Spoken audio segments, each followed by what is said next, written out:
What's up, everybody? I'm Richard. And I'm Shawn. And we're speaking we spoke the Language of Bromance? Yeah. This is so you're gonna see like at the end so like basically you just gotta listen to this song, this music, it's like Hall of Fame. If you listen to this podcast backwards, there's a satanic message in it. Yeah, so we just did a 50-minute cold open, so now we're doing a colder open. I don't know what you want to talk about, but Richard, this is one of the first times this is the lukewarm closing, which sounds dirtier than I meant it. Well, no, this is perfect. So Thanksgiving's coming up. So this is the second helping of Thanksgiving.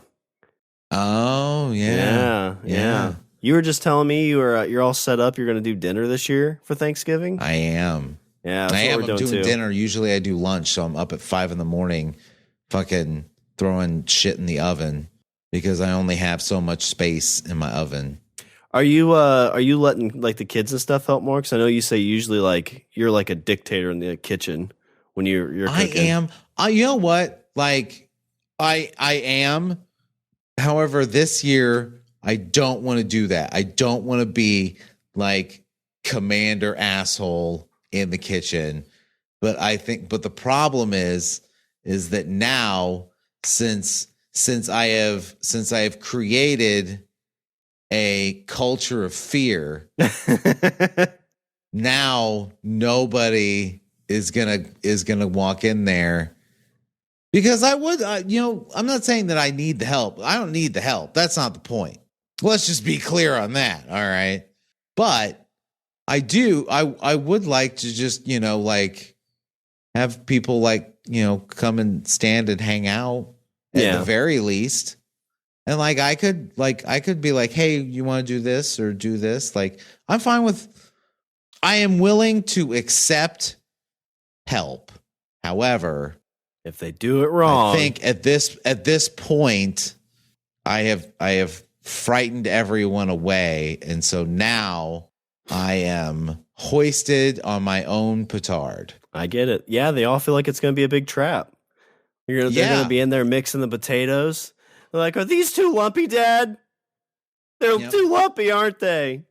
And then they'll just leave and go self-harm. Yeah. And by self-harm, that's like where they go and they like kick your computer to get back at you. Yeah. And that is self-harm because I'll find out that they did it and then I will beat them. Well, you brought this on yourself. Well, your son's got to be about the age where he can almost take you now, though, right? Has that happened yet? We've talked about that a few years back. That age will never come. Shawn, do you think if you got in a fight with your father, do you think that you could put him down? I don't know. His knee was hurting this weekend, so I think I could take him out.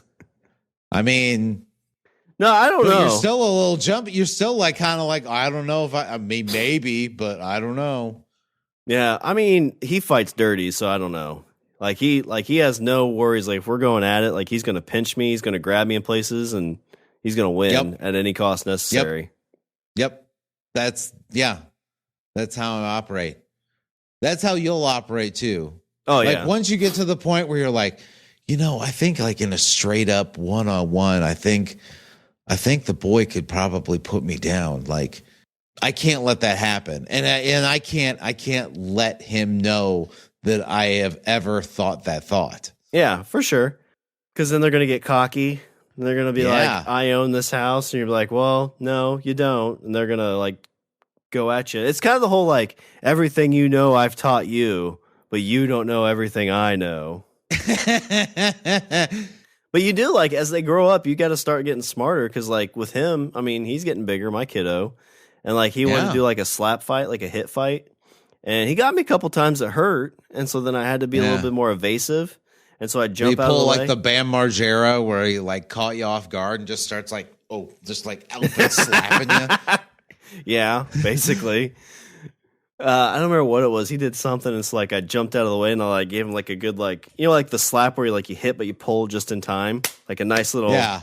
And I did that, and he was like, "Ow, that hurt!" I was like, "Well, you want to keep going?" He wanted to keep going. His thing, did I tell you, so at school, he had a kid in his class, I guess they both got in trouble because he told the kid to hit him. He's like, hit me.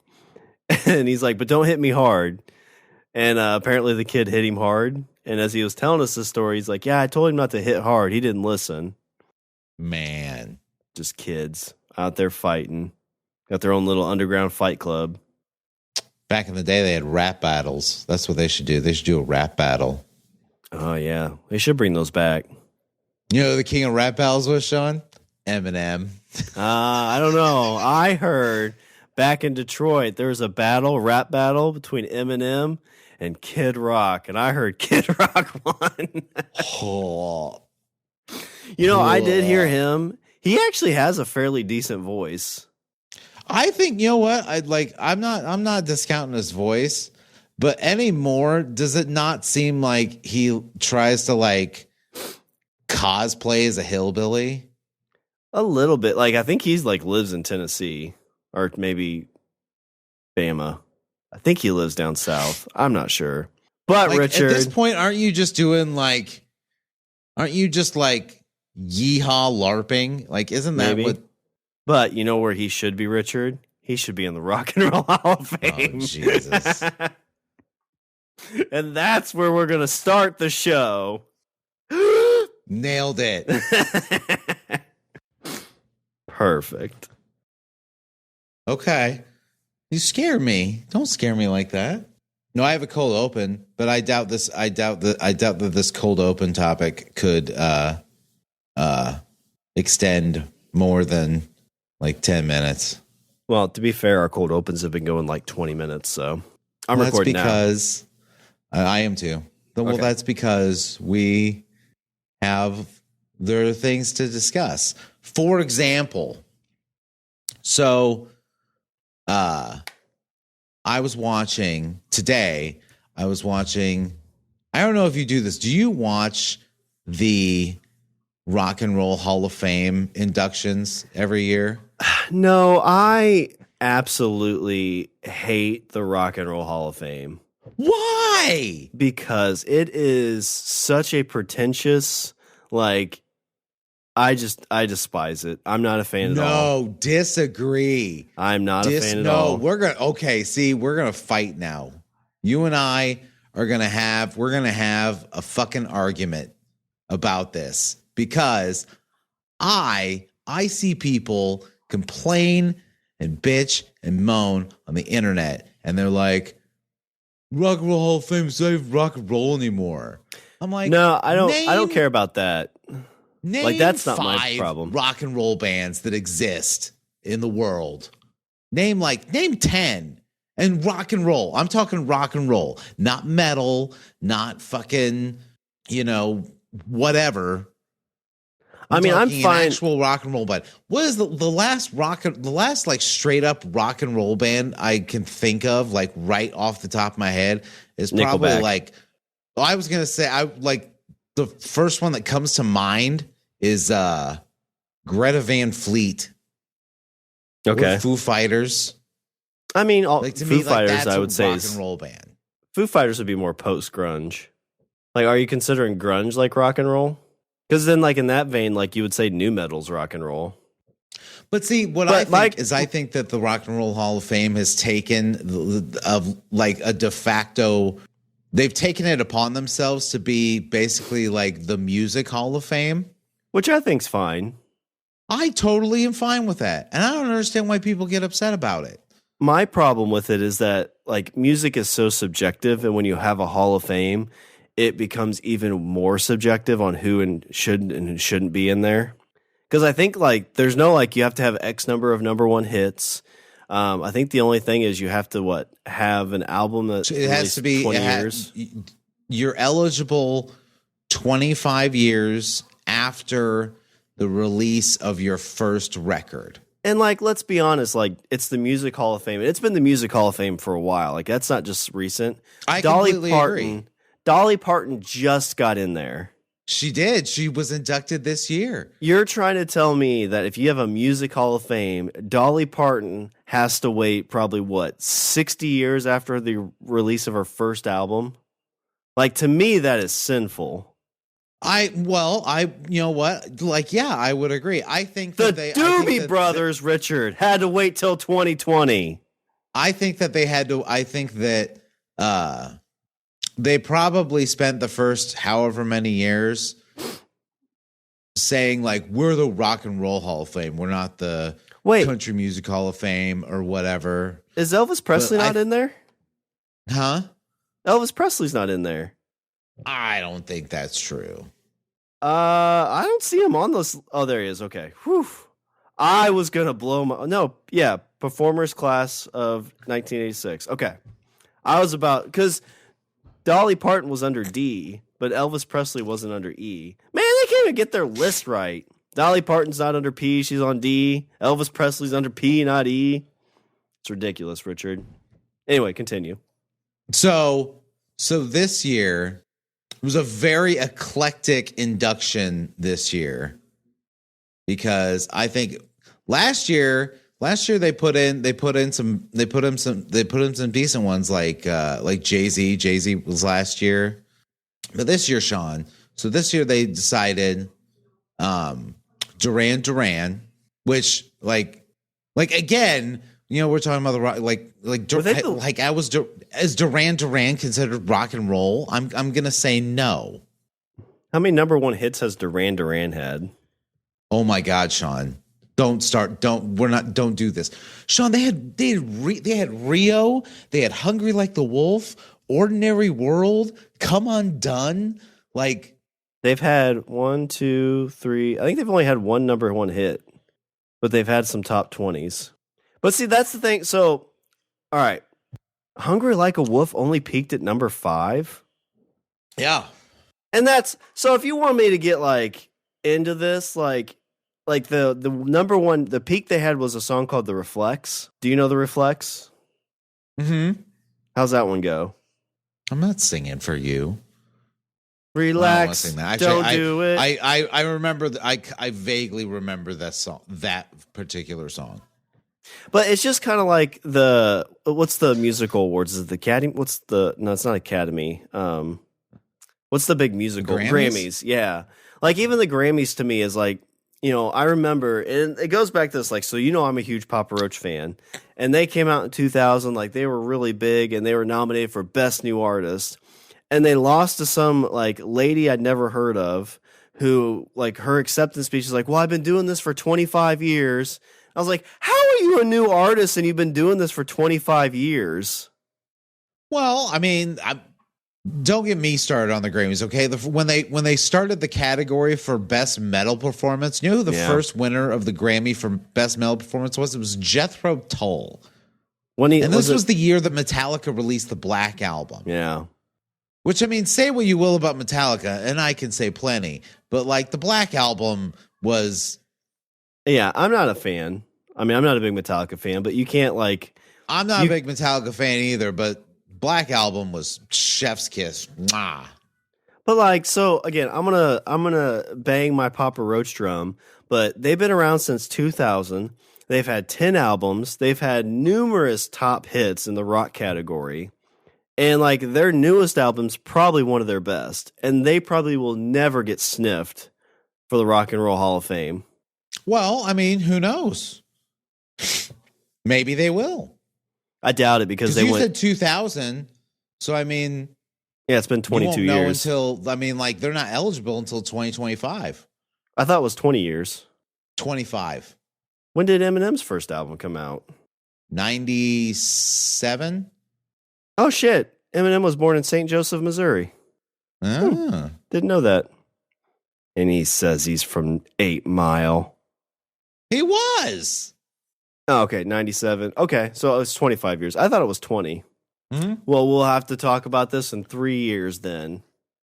But I doubt they will because their latest album, they did independent release. And I feel like the Rock and Roll Hall of Fame is very much like a studio record company. One of my favorite bands of all time, Black Sabbath. Black Sabbath didn't get inducted until 2017. Let me look. Or 18. And their first release was in 1970. 2006. So 36 years. Yeah, and that's criminal. Like they owned the 70s and 80s.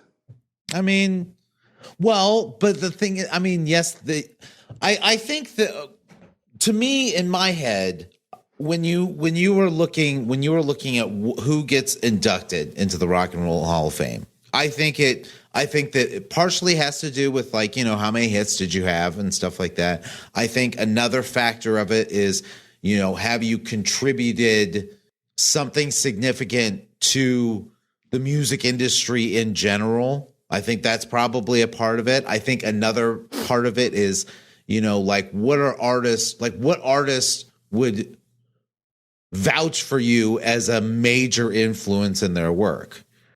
Yeah, I'm just looking at the names. But here's why I like it. Here's why I like the Rock and Roll Hall of Fame, especially the induction ceremonies, because since it spans so many different genres of music at this point, that like you get these cool crossovers, coupled with you get to see other artists like other artists. Like, it shows you that music kind of, like, Shawn, like, okay, when I was a kid, music was a big deal. But like for me, I was like, only heavy metal. That's all I listen to. I only listen to heavy metal. Like the blinders are on for everything else. Yeah. But like, that's not the way anybody should operate, because there's so much good music just across the entire spectrum. And I think that ceremonies like this help people kind of broaden their horizons. Dolly Parton was inducted into the Rock and Roll Hall of Fame this year. I watched her on stage singing Jolene with Pat Benatar, Rob Halford from Judas Priest, like, and he's jamming out to it. You know who they don't have in here that they should? Rob Halford loves Jolene. I'm like, that's cool. Alice in Chains isn't in the Rock and Roll Hall of Fame, Richard. Yeah, they're not. Well, maybe they will be. I think you're looking at it like there's a line, and on one side is all the good stuff, and on the other side is the bad stuff. Well, I think it's so, like, and you don't like the people that are drawing the line. Well, there's not, like, it's very objective to me. Like I saw Nirvana in here. I saw Foo Fighters are in here. Pearl Jam. Foo Fighters just got inducted last year. What's the band I hate? I just saw them as the Billy guy. I think Nirvana got inducted in, like, it was like 16, I think it said. Yeah, I was gonna say like 16 or 17. But you have all those bands, and like Alice in Chains was like very much on par with all those guys. Yeah. And they're not in there. It doesn't mean that they're not. It doesn't mean that that's never going to happen. Queen didn't get means until that it hasn't been their time yet. Because that's the thing, Shawn, is that the people that are drawing the lines can easily draw another line. But yeah, but the reason, so like with my experience of like Hall of Fames, like the Baseball Hall of Fame was the first Hall of Fame to be established. And it was very much like the criteria to get in, you're voted in, but it's like, hey, you get 3,000 hits, you're in. 500 home runs, you're in. And there's like kind of like a basic guideline of these are the things that get you in. But when you look at something like Nirvana's in, but Alice in Chains isn't, or the fact that Dolly Parton doesn't get in for, like I said, 40 years after her first release. Like, she's a first ballot Hall of Famer. Like, everybody knew who Dolly Parton was in the early 90s. Like, she was huge, and she added so much to the music industry. I completely agree. Like I said, I think especially because I don't remember when the Rock and Roll Hall of Fame was officially established. I think like in the mid 80s. Yeah, I'm seeing some 80s stuff. I'm sure that they were like had the blinders on at first. Like, okay, we're the Rock and Roll Hall of Fame. We're not the Country Hall of Fame. We're not the Rap Hall of Fame. We're the Rock and Roll Hall of Fame. But I think, especially over the last like 15 years, they're like, let's just be the Music Hall of Fame. And maybe that's why, because like Tina Turner didn't get in until 21. Yep. But she got in before Dolly Parton. So this year, Shawn, it was Duran Duran, Pat Benatar, Eminem, Dolly Parton, Lionel Richie, which explained to me how Lionel Richie's a rock and roll artist. But that's fine. But you get to see somebody, you get to see like, I don't know, like random celebrity and or music artist jamming out to something that you would not expect. Yeah. No, like they I know all like the that. words to, Robert Downey Jr. was the one that like gave the announcement for Duran Duran. Oh, interesting. Like he's the one that like inducted, that like gave the little speech, because the way it goes is like somebody comes up on stage and they give a speech about like why Duran, like why, for example, why Duran Duran's so cool, and then they play a little video. It's kind of like a little 3-minute, like, hey, this is who's getting in, and this is this is why they're so cool.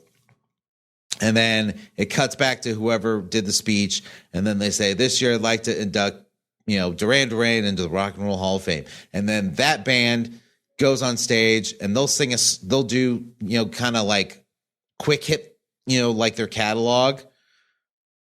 And a lot of times they'll have like other artists and stuff like, play or do like duets and stuff like that. And then that ends, and then we move on to the next, and you just bang, bang, bang. So how do you feel about Eminem's the one that, I don't know, I always think of longevity when it comes to that stuff too. It's like his first like 2 albums were kind of big, but like I feel like in the last like 15 years there hasn't really been a lot from him. I don't know, man. I might have to disagree with you there. Eminem's had bangers like in recent memory. Like when was Rap God? I've never Rap even God heard Rap was God. like, oh, Shawn. And you know what it is, It's Richard? so good. I'm looking right now at his Curtain Call 2 album, and there's a little satanic panic going on there because he's doing this number. He's got the bullhorns on top of his head. I think, Richard, I need an intervention for you. It's so good. Okay, Rap God was 2002. Wait a minute, was it 2002? No. What was the song? Oh, it's Rock so Out? good. Rap God. 2013, 10 years ago. Very good. Very 892 million streams on Spotify. No, it's not for me. I remember when oh shit, what was the big one that's got My Name Is on it? That was Slim Shady LP. I think it was the Marshall. I think Eminem deserves it. I think that Eminem like he's not only is he a great rapper, but he is also an amazing writer. Yeah, I would agree with that. It's definitely not, because like the Marshall Mathers LP, I remember buying that in 2000, and because all the kids in my class were like big into like the Chronic and like all that stuff. Sure. And one of the kids wouldn't let me see his Marshall Mathers LP, so I was like, well, I'll go get it then. Got it, put it in, listened to it, was like, nope, this is 100% not for me. Not yucking anybody's yum. I understand people like it. No, for sure. Just but not for me. I would see, and this, Shawn, and this is why you, sir, need the Rock and Roll Hall of Fame, because it would help. It will, because honestly, like I'm kind of in your camp. Like I kind of forgot about Slim. Yeah, just like he forgot about Dre. To me, like you shouldn't really forget about go him. back and kind of like pick some stuff out of M's catalog. Holy and I'm shit, not saying yours- you'll find new life with it, but I do think that you will like have a different appreciation for it that you didn't have when you were younger. Like if you listen to what he's saying, an amazing writer. He's literally putting like heart and soul on the page. Yeah. His new album that came out this year has 35 songs on it. Lots of featurings, though. Lots of featurings. Well, Shawn, I didn't think this was going to last 20 plus minutes, but here we are. The awesome thing is he covers Matchbox 20. Which Matchbox 20 song? 3 a.m. Yeah, it's 3 a.m. It's song 3 a.m. I bet it's the same one. Oh, okay. Except I bet he's talking very inappropriately about the lady. I bet that's what it is. Probably calls her very inappropriate names. But like, how many people do you think, that listen to like nothing but rock music or nothing but metal music, and then they're like, why the fuck is Dolly Parton get inducted in the Rock and Roll Hall of Fame? And then they sit and then like listen to Dolly Parton songs and they're like, I mean, like, she sings okay. Yeah, I mean, I think most people that appreciate music, because I mean, there's a lot of people who like listen to rock music or metal or country or whatever, like, this is the real music. And honestly, as I've gotten older, honestly, as I've gotten older, I really feel like a lot of music is kind of like studio tested and, focus group to hell. And like, there's a lot of that goes into music nowadays, I think. Like, it's music by committee more so than music by artist. I mean, now I would probably say yes now. I mean, last 15 years, 20 years, maybe. And honestly, it's probably always kind of been that way, but definitely, I think more so in more recent time. Yes, yeah. Because even like rock bands, especially if you're looking at like actual, like studio produced albums. Yeah, because I'm like, when I think of music, like I'm a purist in the sense like I want my music to be like a band held up in like some weird mansion, like spending a whole month or 2 months together, just like pouring their heart and soul on paper. And it's just like maybe those 4 or 5 people and like maybe 1 or 2 other people. It's very close knit. But really what you see is like the band goes in for studio time because they got to put out another album based off their contract. And the studio is like, well, we want a ballad. We want a hard rock song. We want this. We want that. And you're going to work with this guy. And here's a couple of the verses we want. And like, to me, that's not art. That's just, like I said, that's just music factory. Okay, Shawn, I've got a little anecdote for you. Sometimes I would argue that the quote unquote art is just like happenstance and nonsense that ends up on a record. And the example I'll give you is I actually just heard this story the other day. So I was listening to an interview with Rick Rubin, which I know I've talked about Rick Rubin on the show. I put him as like on my dinner for 5 list. Yeah, if he's I had come a dinner up with 5 times. people. So I was listening to this interview with Rick Rubin, and he was talking about the song Chop Suey by System of a Down. Uh-huh. Okay. And he was saying that that Serge, the lyricist, he was he had most of the song like done, but there was a part in like the bridge kind of transition that he was saying that he wanted to put something there, but he wasn't sure what he wanted to put there. Uh-huh. And he was like racking his brain about it. And so he's sitting there with Rick, and Rick's like, listen, here's what you do. Go to the library right now, because they had a library like because they're at Rubin's house, and he's got this amazing music library, like old books, and like it's crazy. Anyway, he's like, go to the library, pick a random book off the shelf. And so he did it. He's like, now open it to a random page, and whatever the first thing you read, try that. Put that in the song. Uh-huh. And he opened up the book. First thing he read, wake up.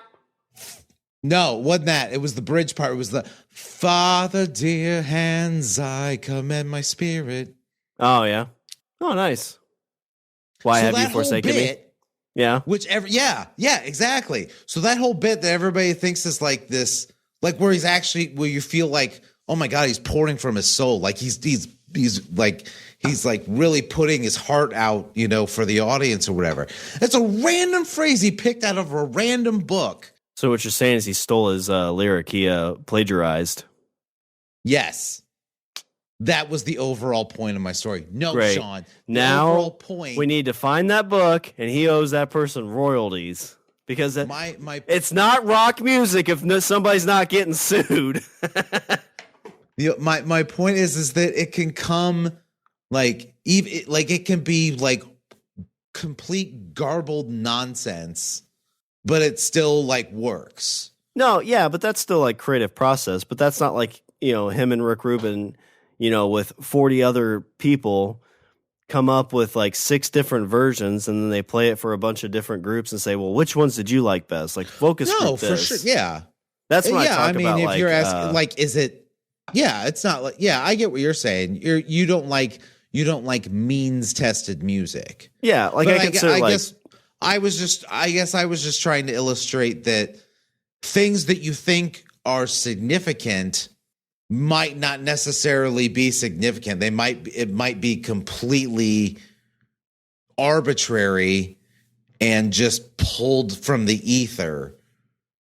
Yeah. But we as the audience ascribe meaning to it.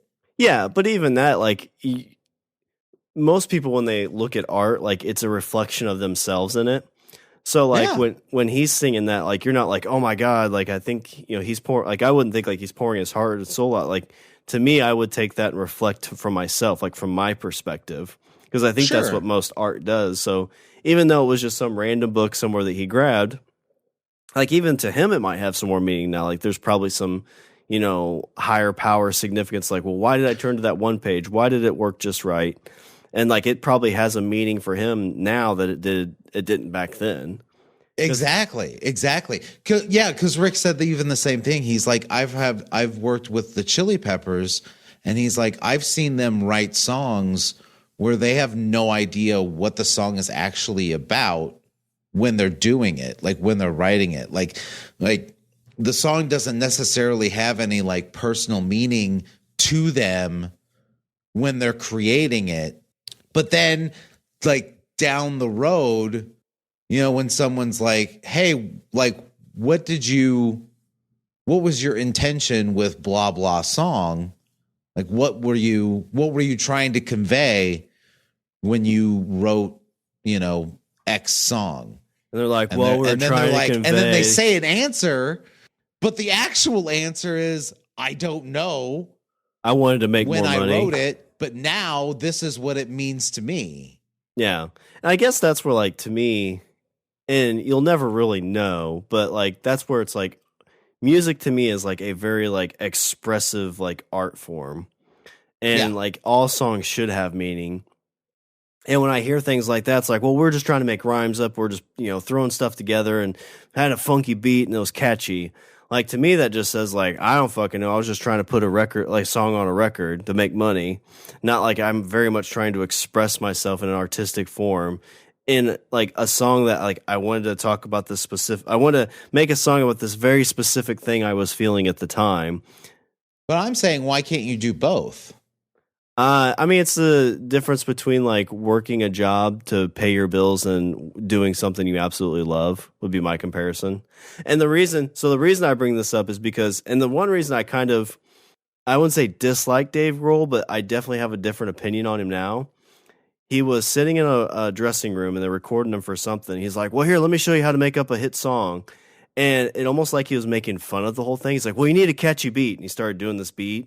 He's like, they need a catchy tune. He started like, got a song that I sing, yeah, sing a song, yeah.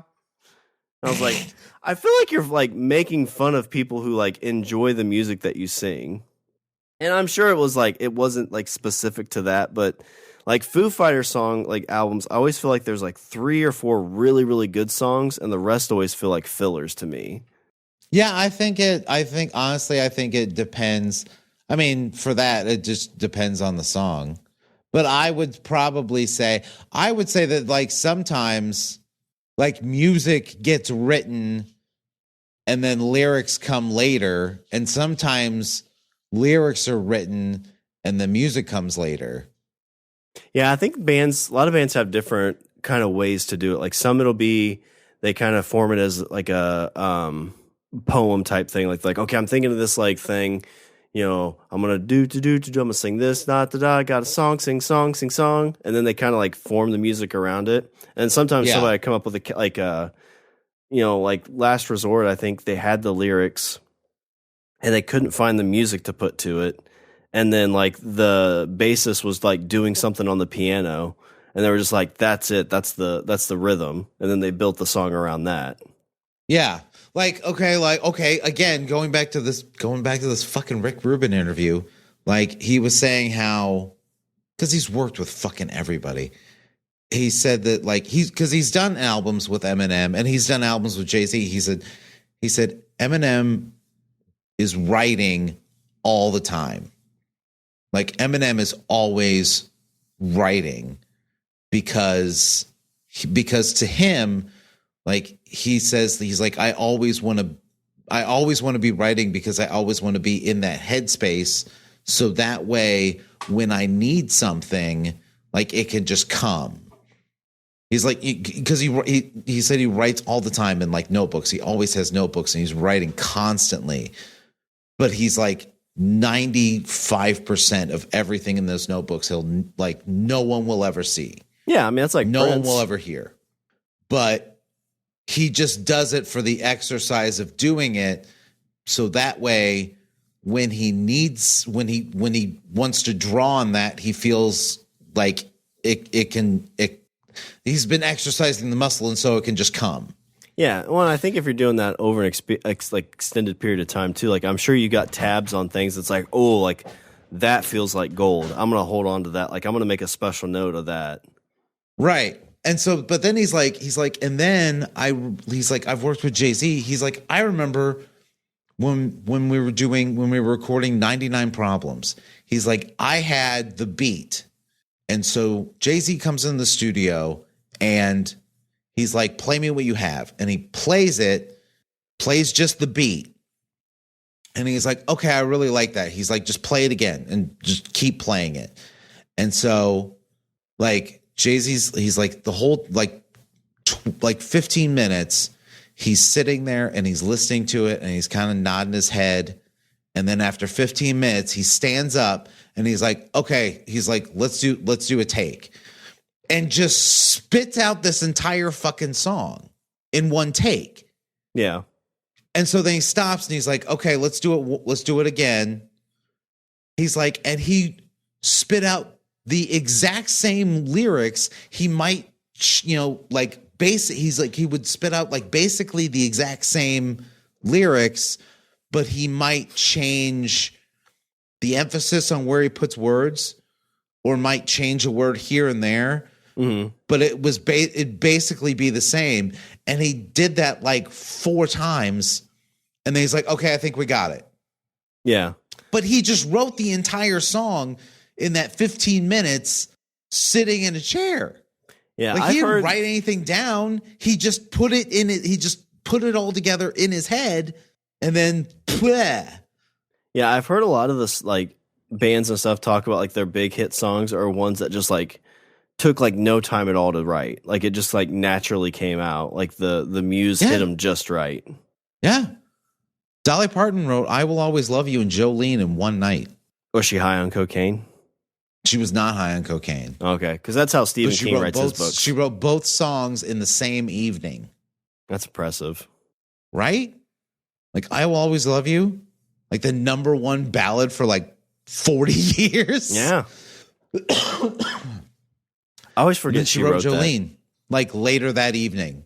Yeah. High on cocaine? I mean, she might as well have been. Could have been. But it would have been like the 80s, right? 70s or 80s? She didn't do any cocaine. You don't think Dolly Parton did cocaine? I mean, she might. I'm sure she probably has done it. I'm just saying she probably didn't do it on the regular. Oh, okay. Not like Stevie Nicks. Stevie Nicks apparently, I don't know if this is true, but Stevie Nicks apparently has like a dime-sized hole on the inside of her nose. Like inside her nose. Yeah, from all the doing cocaine. So much cocaine. Is she dead or is she still alive? She's still alive. Oh my gosh, she's still alive. Oh, How yeah. dare you? She's your hall pass, isn't she? That's right. I would tongue that dime-sized nose hole. She's pretty cute. Yeah. Oh, she's got her own website and everything. Yeah, she's fantastic, Shawn. Oh, she's still on tour. She's doing big stadiums. I know. She'll be in Nashville. You should go. Maybe I should. How much do you think tickets are? Probably more than they should be. I'd say like $250. We're not even going to talk about Ticketmaster. We're not getting it. We're not getting into that. $134 gets you in the door. Fleetwood Mac inducted in the Rock and Roll Hall of Fame not that long ago, like within the last 3 years, I think. Yeah. I mean, I think there should be a music Hall of Fame, and I'm not like even when I heard Eminem, like it's not my cup of tea, but like I 100% can understand because like from like I said, like what 97 to like 2005, he was like one of the biggest things. I don't think I think that should not be that alone should not be. Oh, I disagree. Like you think of bands like Korn, I think Korn 100% should be inducted because they set a genre and they've basically like changed music and what they did. See, I would agree that yes, I think Korn should be inducted in the Rock and Roll Hall of Fame. However, I feel it's for different reasons. I feel it's because of like you said, creating a genre of music, but also like Jonathan Davis has worked on so much other stuff. Like I think he produced other people. He scored the entire movie of Queen of the Damned.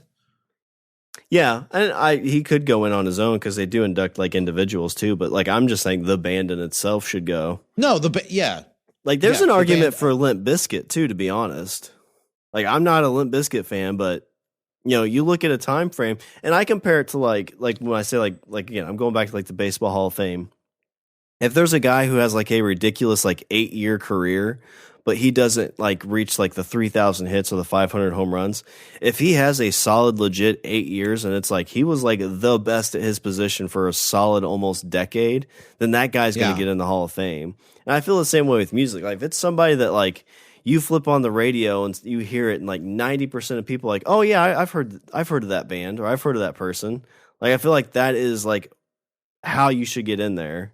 You feel like you feel like your recognition of a thing should be the only metric. Not the only metric, but definitely heavily like thought of.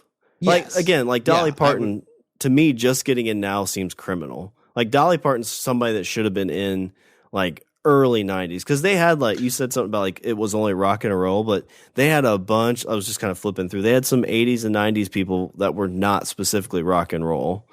So I mean, because like I guess Britney Spears, she came out in like 2000s. Like she should be in. Like that's somebody else that should be in the Hall of Fame for sure. I could see. I think you know, I'd be fine. I'd be fine with Britney in like the next few years. I'm not that like. I guess like I don't really get salty about like, oh my God, they've been overlooked for so long.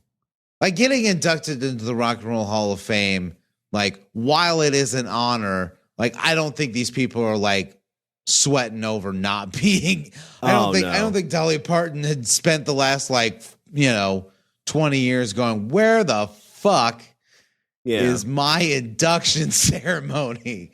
Because it's kind of like the Grammys too. Like there's a lot of bands and stuff that don't even go because it's like, well, it feels kind of like a charity nomination. Like they're just trying to appease people. One thing I learned about during the Eminem thing, do you know he's a Tony away from being an EGOT? No, I didn't realize that. Yeah. He's got an Emmy, a Grammy, and an Oscar. What do you win an Emmy for?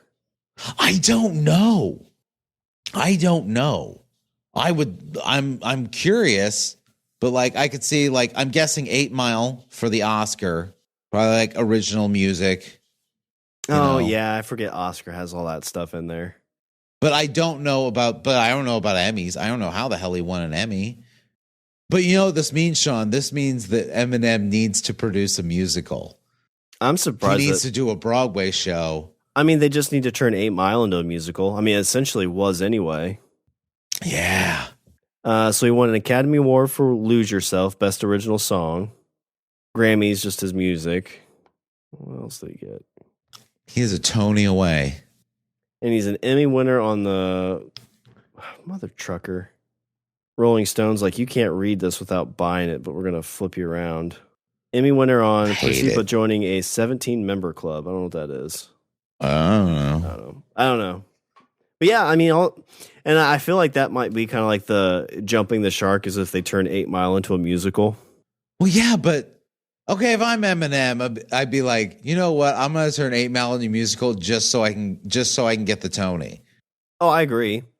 Just so I can be an EGOT. Did he write 8 Mile? I have no idea. Man, Brittany Murphy was in that. R.I.P. I mean, I'm sure he did. I'm sure he did too. You know, I'm sure he was like heavily involved. Like, he's got to be at least a producer on that. Scott Silver wrote it. Because the whole thing is like basically his life. He's got to be like executive producer. Produced by Curtis Hanson, Brian Grazer, and Jimmy Levine. He might be an executive producer. Jimmy Levine was also inducted into the Rock and Roll Hall of Fame. Co-founder because of he was the co-founder of Interscope Records. Yeah. And he was also the producer on like 3 of John Lennon's albums and like 2 of Bruce Springsteen's, and then rolled that money into founding Interscope. And Interscope gave you like 9 Inch Nails was an Interscope artist.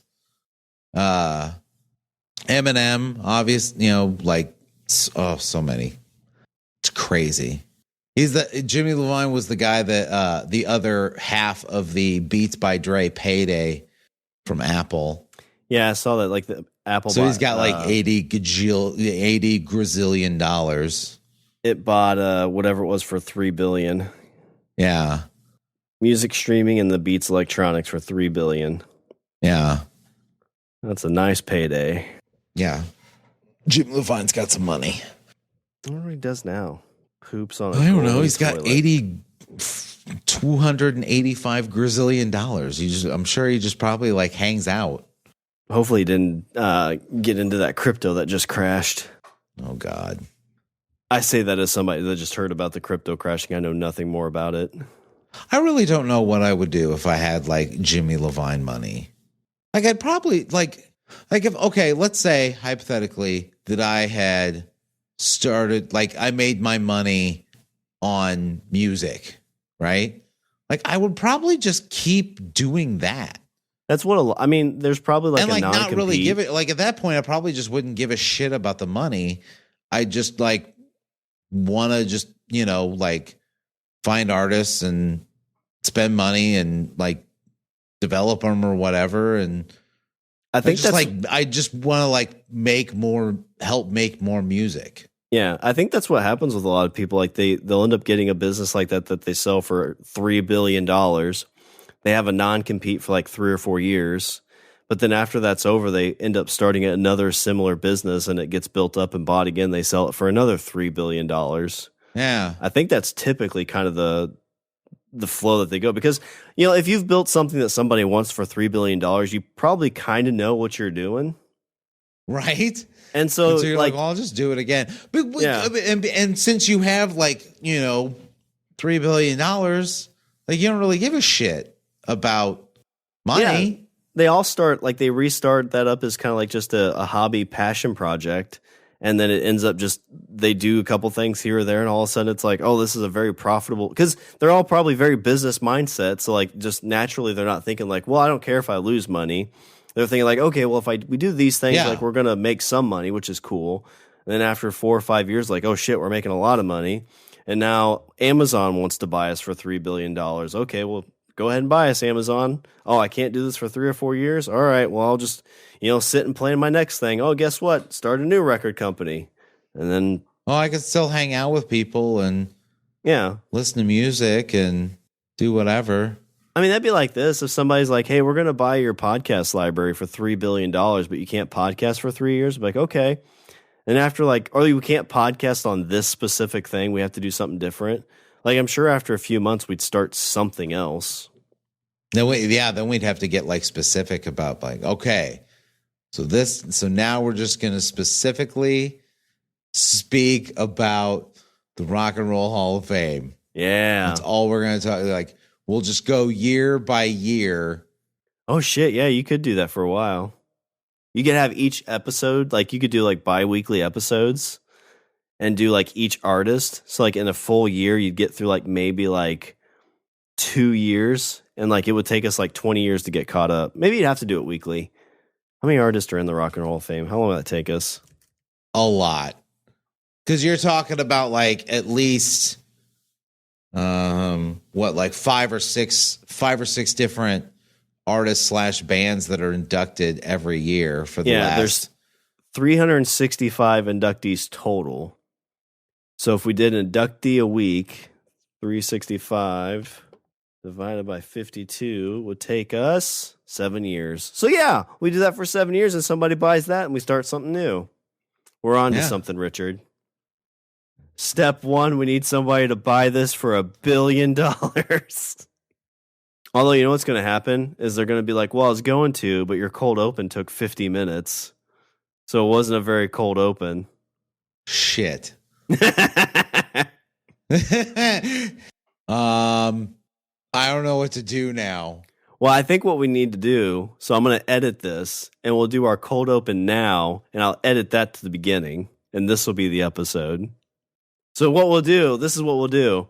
But what if we start, but wait a minute, but what if we start doing the cold open now and it takes another 50 minutes?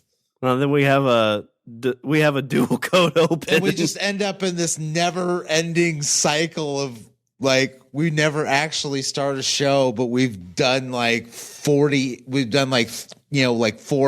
intros to a show. That could be our next episode. All right, well, here, let's do some Richard's closing thoughts. Let's do an experiment and see if we can do this. So what's some Richard's closing thoughts? Right. So to close on this open, I am saying that the Rock and Roll Hall of Fame, they don't even at this point don't even change it to like Music Hall of Fame or whatever. Keep calling it the Rock and Roll Hall of Fame. But I think that it is nothing but a good thing because it encourages people to broaden their musical horizons, and you get some really interesting, crazy duet / collaborations that you probably wouldn't see on any other given stage. And those are all good things, and people should listen to everything because everything is saying something. Ooh, I like even that. when it's saying nothing. You say it best when you say nothing at all. Yeah, right there. Father, dear hands, I commend my spirit. Father, dear hands. All right, let me do a little bit of housekeeping. Visit our website, we're languageofbros.com. Follow us on Twitter and Instagram at languageofbro. Email us at bros@languageofbros.com. And if you want to join our cold opens, just like our patrons, Wendy and Aaron, just go to our Patreon and sign up. Do it. Do it now. All right, well, is there anything else before I close her out and we start our cold open? Before we open her up? No. Let's start the show. All right, well, that's all the bromance there for this show. I'm Shawn. And I'm Richard. And remember, don't be a why. Be a why not.